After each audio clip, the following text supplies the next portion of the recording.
The quiet house. The house stood quietly at the end of the street. It had stood there for more than 40 years. Not proudly, not sadly, just patiently. The paint on the walls had faded, but it had not peeled. The gate still opened with a soft sound, familiar and tired. Everything in the house had learned how to age without complaint. Inside lived Hassan. Hassan was 72 years old. He was not sick. He was not strong either. He was simply old. The kind of old that comes from carrying years instead of counting them. He woke up every morning before the sun, not because of an alarm, but because his body no longer believed in sleeping late. Responsibility had trained him well, even after retirement. He sat on the edge of his bed for a moment, letting his feet touch the cold floor. He breathed slowly. Old men do not jump into the day. They enter it carefully. The house was silent. Not empty, just silent. Silence has many types. This was the silence of memories resting. Hassan walked toward the living room. His steps were slow, not weak, measured. He passed familiar things. The sofa where his wife used to sit every evening. The small side table with a burn mark from a forgotten cup of tea.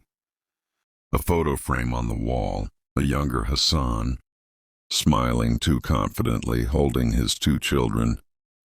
And above it all, on the main wall, hung the clock. It had always been there. No one remembered when it arrived. No one remembered who bought it. The clock had no shine left. Its wooden frame was dark, like it had absorbed decades of air and dust.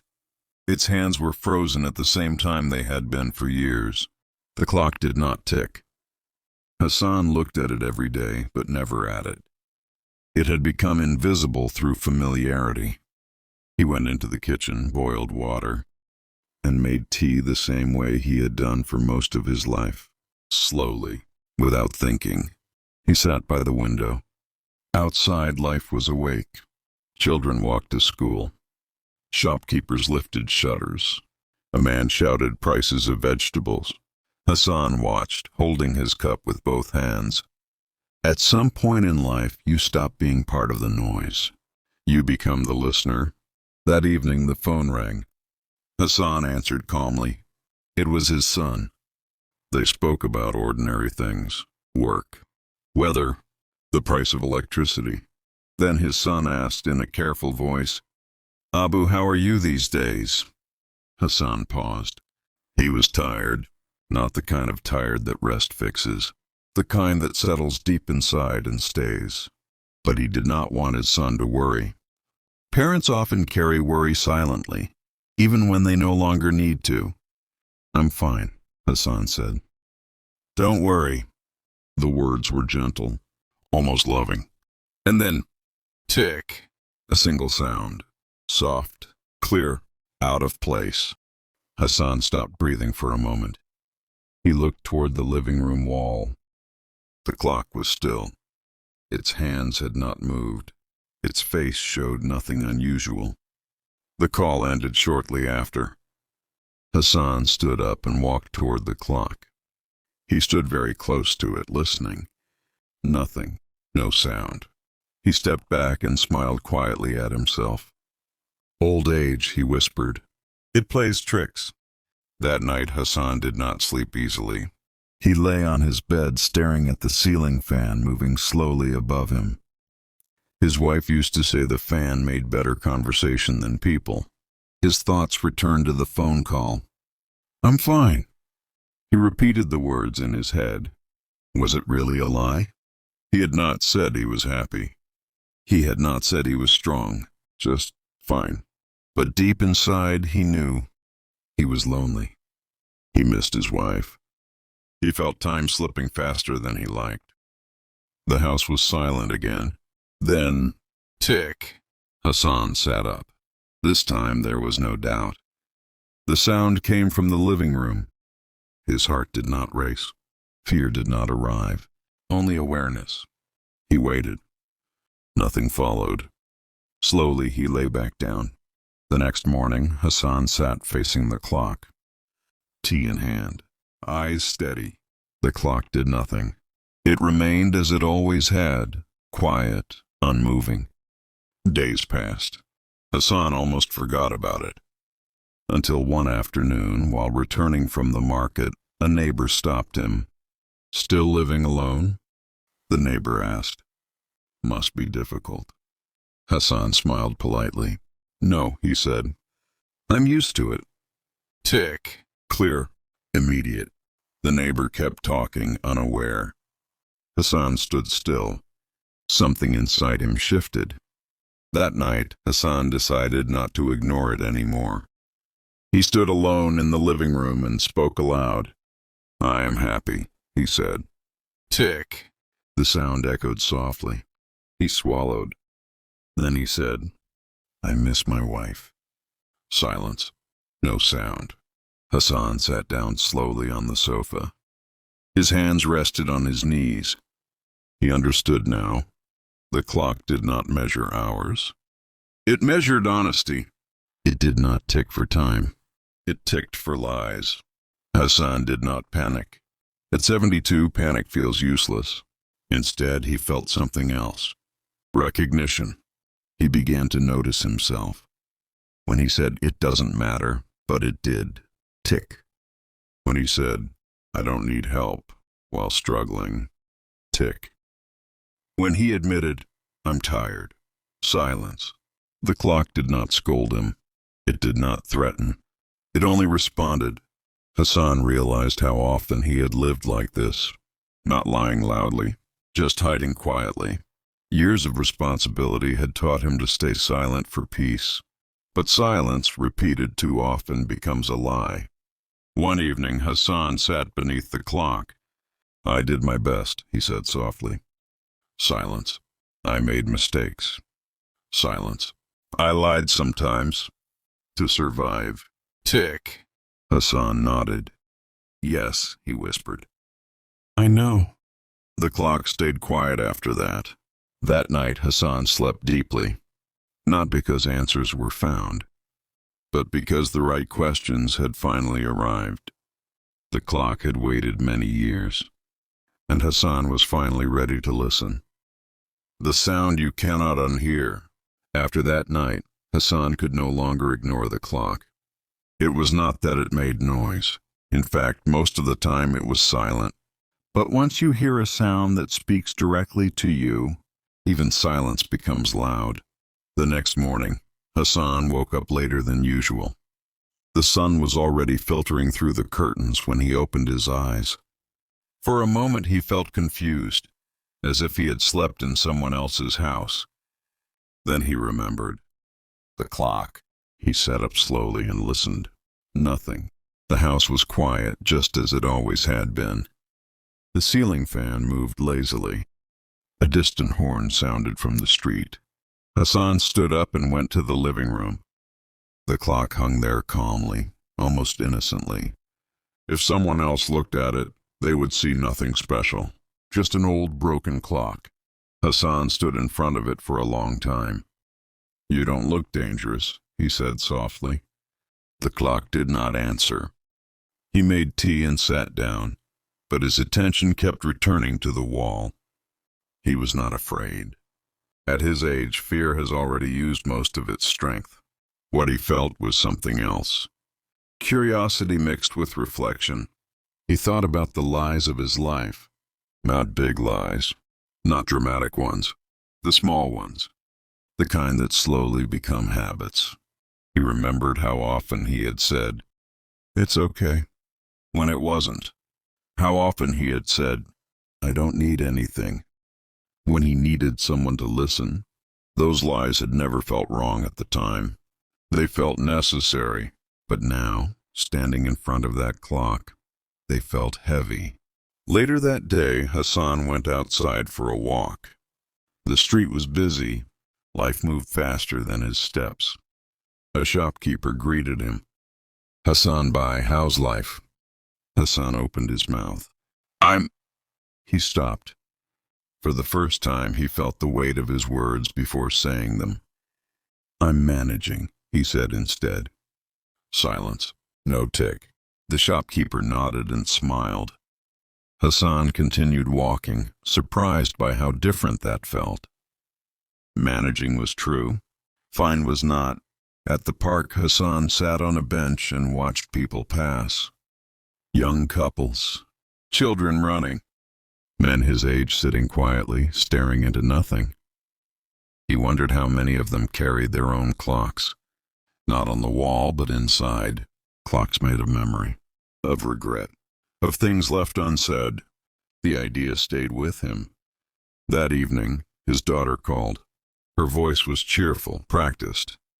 She asked about his meals, his medicine, his routine. Then she asked carefully, "Abu, do you ever feel lonely?" Hassan closed his eyes. For years he had answered this question the same way.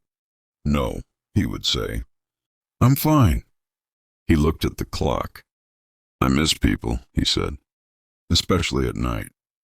Silence. No tick. His daughter did not speak for a moment. Then she said softly, "I miss you too." Hassan felt something loosen inside his chest. After the call ended, he sat quietly. Truth did not solve everything, but it made space. That night, Hassan dreamed. He dreamed of a long hallway filled with clocks, all different shapes and sizes, all silent. As he walked past them, some began to tick softly. He woke up before dawn, his heart calm. The dream stayed with him. Over the next few days, Hassan began to notice patterns.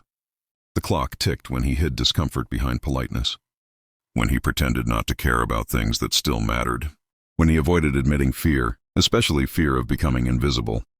But it did not tick for kindness. It did not tick for silence chosen with care. Hassan understood something important. The clock was not asking him to be brutally honest. It was asking him to be gently honest. There was a difference. One afternoon, a neighbor came over. They spoke about old times, work, people who had passed away. At one point, the neighbor laughed and said, "We wasted so many years chasing things that didn't matter." Hassan nodded. "Yes," he said. "I wish I had rested more." Tick. The neighbor did not notice. Hassan smiled slightly. He had not wasted his years. He had worked hard, provided, sacrificed. Calling it waste was unfair, even to himself. That night he spoke to the clock. "I did what I knew," he said. "At the time." Silence. The clock understood context. Hassan began writing again. Not letters, just notes, thoughts he had never allowed himself to finish. "I was scared of failing. I didn't always know how to say sorry. I thought strength meant silence." Sometimes when he wrote something that was not fully true, the clock would tick. Hassan would stop, reread, rewrite. Writing became conversation. One evening, Hassan sat alone, lights dim. He said out loud, "I'm not afraid of dying." Tick. He paused. He tried again. "I am afraid of dying without being understood." Silence. He leaned back. Truth, he realized, was layered. Sometimes you had to peel it slowly. As days turned into weeks, the ticking grew less frequent. Not because the clock was changing, because Hassan was. He still chose silence sometimes, but now it was conscious. He still softened truths, but he did not replace them with lies. The clock respected that. One night, Hassan sat beneath the clock and spoke quietly. "You waited a long time," he said. The clock did not tick. "You waited until I was old enough to listen." Silence. Hassan smiled. Old age, he realized, was not punishment. It was a chance to hear what youth was too loud to notice. He went to bed that night feeling tired, but honest, and the house felt warmer for it. The weight of small lies. As the days passed, Hassan noticed something subtle changing inside him. Not suddenly, not dramatically. It was like the way evening slowly replaces afternoon, so gently that you only realize it has happened when the light is already softer. The clock had not ticked much lately. That itself felt strange. For years, Hassan had lived without questioning his words. Now every sentence felt heavier, not because it was dangerous, but because it mattered. He woke up one morning with a dull ache in his knees. Nothing new. Pain had become a quiet companion over the years. In the kitchen, as he poured tea, he said aloud, It's nothing. Tick. Hassan paused. He smiled faintly. No, he corrected himself. It hurts a little today. Silence. The clock did not demand drama, only accuracy. Later that morning, Hassan went to the clinic for his routine checkup. The waiting room was full of people his age. Some stared at the floor. Some talked too much. Some pretended not to be afraid. A man sitting next to Hassan asked, "First time here?" Hassan shook his head. "No," he said. "I come often." "That means you're doing fine then," the man said lightly. Hassan almost agreed out of habit. "Almost. I'm managing," he said instead. "Like everyone else here." The man nodded.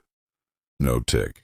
Hassan realized how often people use the word fine to end conversations.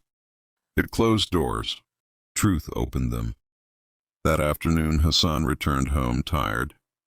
He lay down on the sofa, something he had once considered laziness.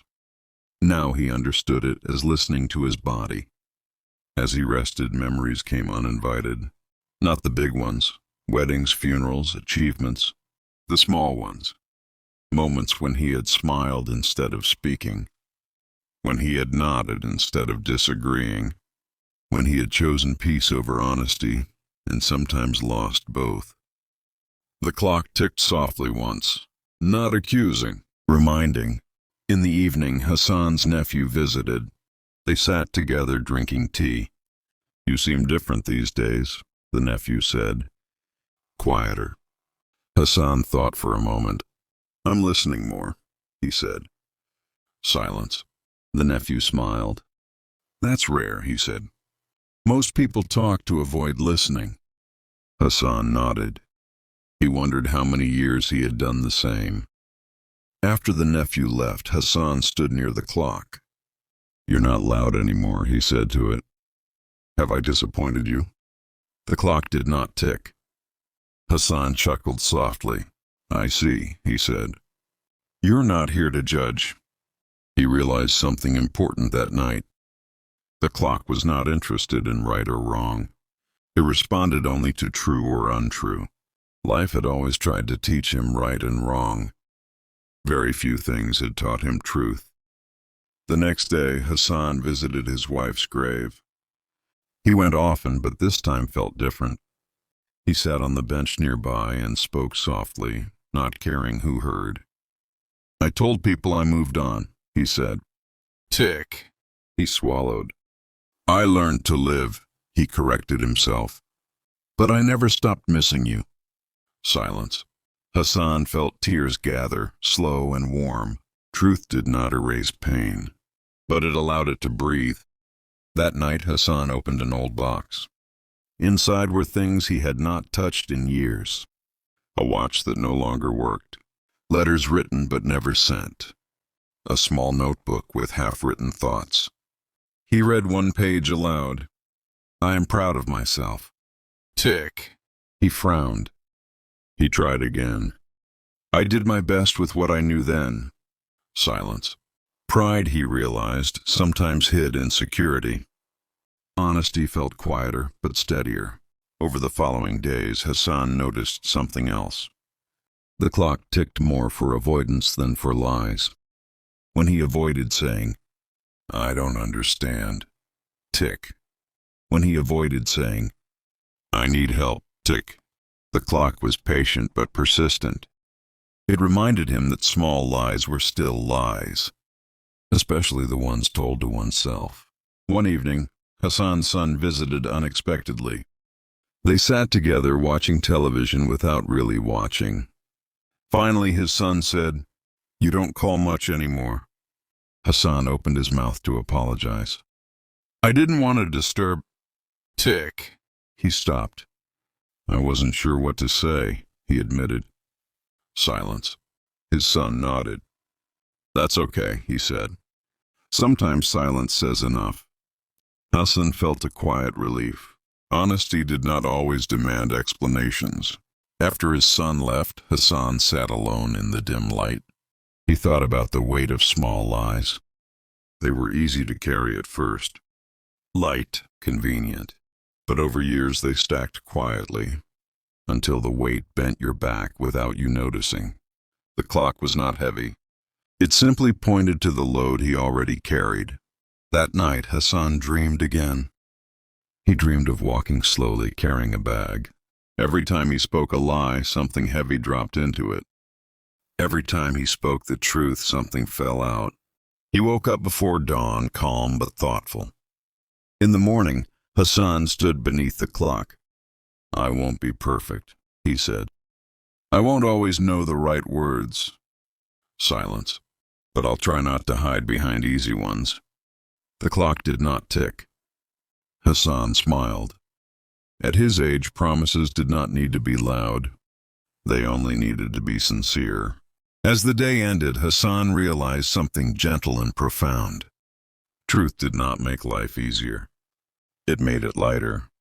And for the first time in many years, he felt ready to carry what remained. The truth that waits. By the fourth week, Hassan had stopped being surprised by the clock. It was no longer a mystery. It was a presence, like an old friend who never spoke first, but always listened. The house felt the same from the outside. Same walls, same furniture, same silence. But inside Hassan, something had shifted. He moved slower now, not because he was weaker, but because he was paying attention. One morning, Hassan stood in front of the mirror for a long time, not checking his appearance, not fixing his hair, just looking. The face staring back at him was familiar and unfamiliar at the same time. Deep lines around the eyes, skin loosened by time, eyes that had seen enough joy and loss to stop pretending otherwise. "You look tired," he said to the reflection. "Tick." He paused. "I am tired," he corrected. Silence. He nodded slightly. Truth, he had learned, often came in small corrections. That afternoon, Hassan decided to clean the storeroom. It was a place he avoided, not because it was dirty, but because it was full of things that belonged to another time. Old boxes, old clothes, old versions of himself. As he opened the first box, dust rose gently into the air. Inside were files from his working years, reports, certificates, letters of appreciation.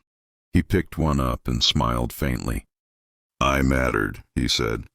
"Tick." The sound surprised him. He read the letter again. "I was useful," he said instead. Silence. He realized how easily importance could turn into ego, and how ego often dressed itself as truth. In another box he found his wife's shawl. He held it carefully, as if it might break. The smell was faint, but still there. "I moved on," he whispered. "Tick." He closed his eyes. "I learned to live without you," he said softly. "But I never stopped loving you." Silence. The truth did not remove the ache, but it made the ache honest. That evening, Hassan received a message from an old colleague. They had not spoken in years. The message was simple. "Do you ever think about the old days?" Hassan stared at the phone. For years, he had answered such messages with jokes or short replies. It was easier than opening doors to the past. "I miss some of it," he typed. Silence. No tick. Then he added, "And I regret some choices." He hesitated before sending. The clock remained quiet. The message was sent. That night, Hassan sat alone in the living room. The clock hung above him, still and watchful. He realized something he had never admitted before. Some truths do not ask to be spoken immediately. They wait. They wait until the heart is slow enough to hold them. The next day, Hassan went to the mosque for afternoon prayer. He sat quietly after watching people leave. An old man sat next to him and said, "Life went fast, didn't it?" Hassan nodded. "Yes," he said, "and I didn't always notice." Silence. No tick. The old man smiled. "Noticing now is still noticing," he said. Those words stayed with Hassan.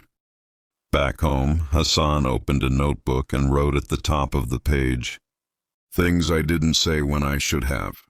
He wrote slowly, "I was afraid of failing. I didn't know how to say no. I thought silence was strength." The clock ticked once. He stopped. "I didn't know better then," he added. Silence. Truth, he realized, was not harsh. It allowed context. That evening, Hassan's daughter visited. They sat together in the living room. She looked around and said, "This house feels quieter every time I come." Hassan smiled. "Yes," he said, "but not empty." Silence. His daughter looked at him carefully. "You seem calmer," she said. "Did something change?" Hassan thought for a long moment. "I stopped arguing with myself," he said. The clock did not tick. Later, after she left, Hassan sat beneath the clock. "You waited," he said to it. "For years." Silence. "You waited until I stopped running." The clock remained quiet. Hassan realized the clock had never chased him. It had never demanded attention.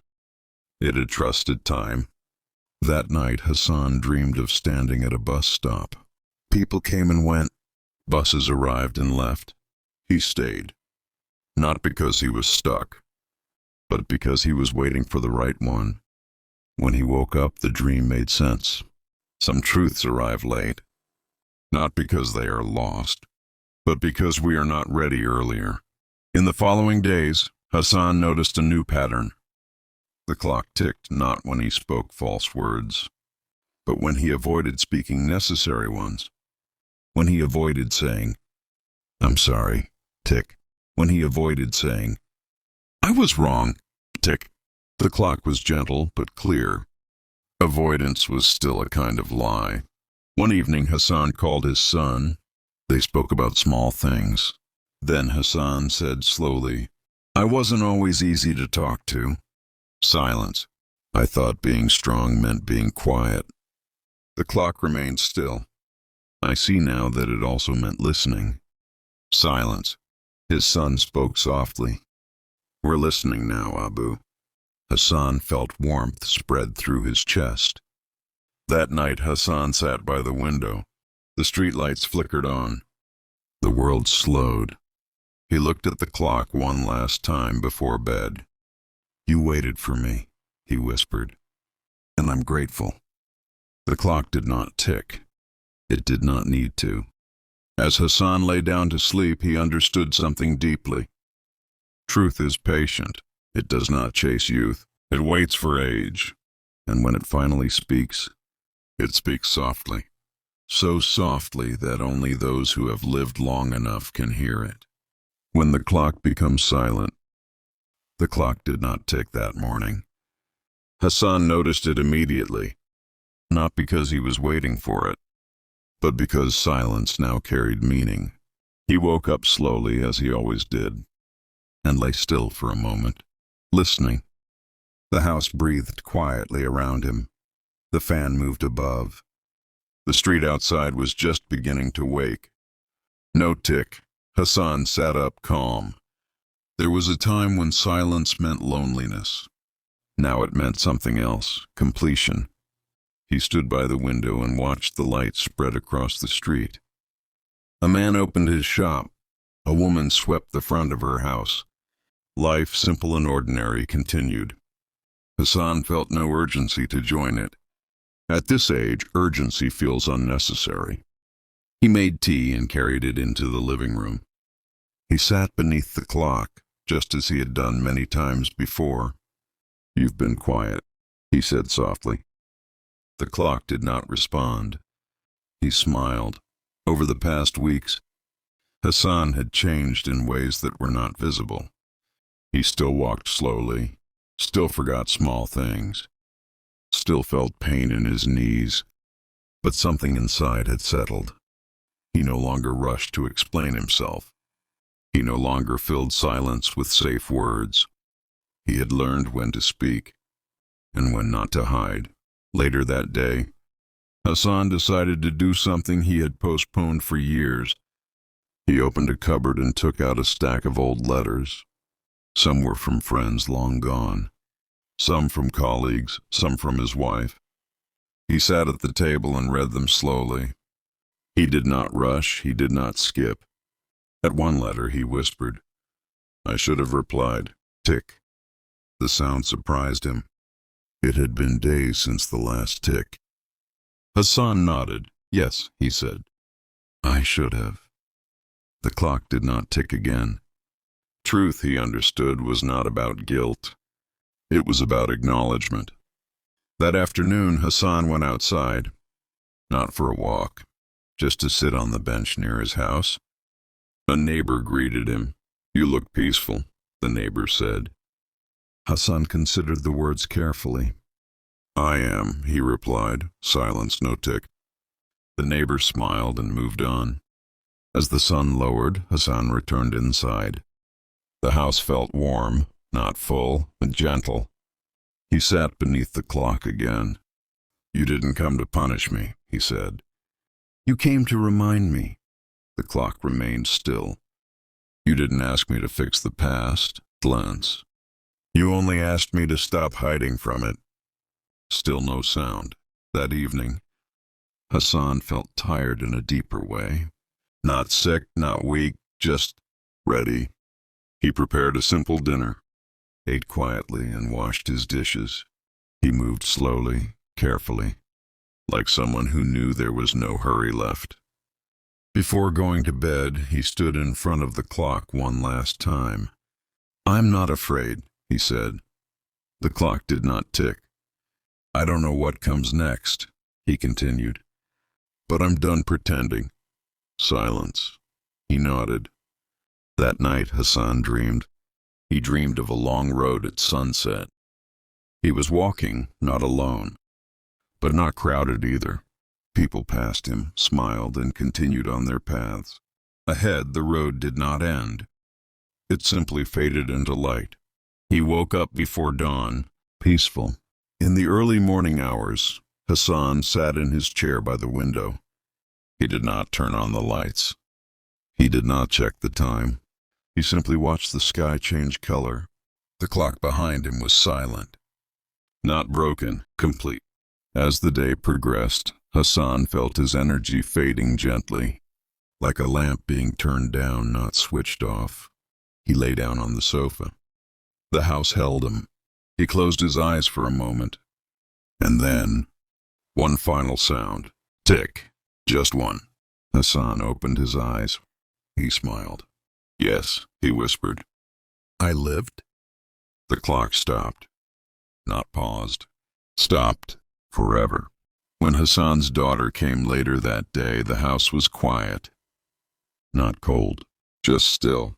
She found him resting peacefully, as if asleep. On the wall, the old clock stood silent, its hands unmoving. She touched it gently.